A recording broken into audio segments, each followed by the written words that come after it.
Sir, अगर लोगों के मसलों की बात करें तो लोगों को आजकल ज़िंदा रहना सबसे बड़ा चैलेंज है। बिल उसमें से एक हिस्सा कह लें, महंगाई दूसरा हिस्सा कह लें, बच्चों के स्कूल की फीसें तीसरा हिस्सा कह लें, और इकोनॉमिक अपॉर्चुनिटीज़ का ना होना मुकम्मल तौर पर एलिमिनेट हो चुकी। सर्वाइवल एक चैलेंज है आजकल पाकिस्तान में।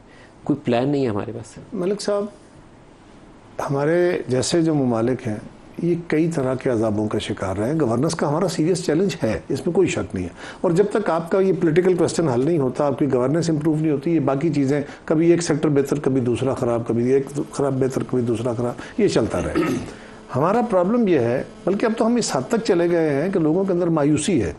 इस मायूसी से कौम को, गुर्बत से निकल सकते हैं, डिप्रेशन से कौम को निकालना सबसे बड़ा मर्ज है। आज जिस हिकमत की ज़रूरत है वो नहीं नज़र आ रही। लेकिन दूसरी तरफ ये भी है कि हम एक दूसरे के लत्ते ले रहे हैं। हमारे यहाँ जिम्मेदारी से गवर्नेंस करके रूल ऑफ लॉ के तहत चलने की या जो कॉन्स्टिट्यूशन के ऊपर चलने की किसी भी में भी ये अर्ज नहीं है। ना आप पे है, ना मुझ में है, ना बाकी इदारों में है।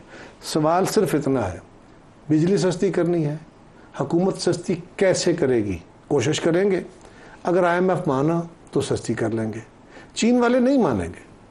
आप ये फरमाइए कि गवर्नमेंट के सेक्टर के जो पावर प्लांट हैं उनका भी कैपेसिटी पेमेंट हो रही है। और ये कैपेसिटी पेमेंट के ऊपर मेरे दोस्त से बातें करते हैं ना, मुझे दुनिया का कोई मुल्क नहीं बता सकते जहाँ पे कैपेसिटी पेमेंट के बगैर ये प्लांट लगते हों।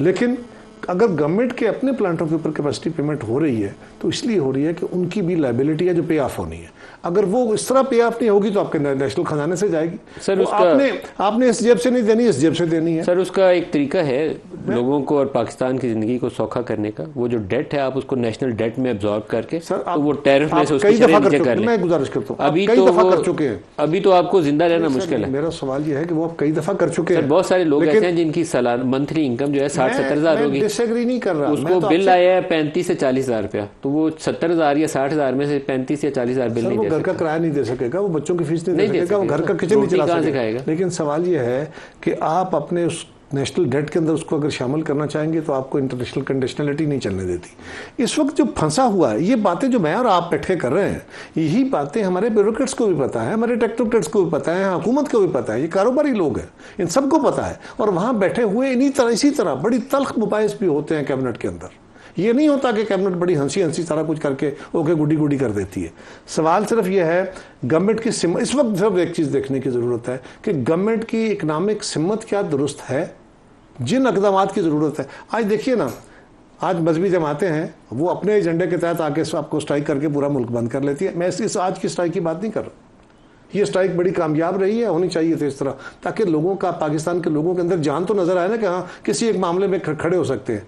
दूसरा, हमारे यहाँ ट्रांसपोर्टर नहीं खड़े होंगे, ये ताजर हमारे जो है टैक्स देने को तैयार नहीं है। मैंने पहले अर्ज किया ना, जो ताजर 10 लाख रुपए महीना कमाता है, आप उससे पूछे टैक्स कितना देते हो, आप कितना टैक्स देते हो, आपके ऊपर 35% टैक्स देते। रेडी और ठेले वाले को छोड़ के जितने दुकानदार हैं उनको टैक्स देना चाहिए। कोई जस्टिफिकेशन है कि टैक्स ना दे।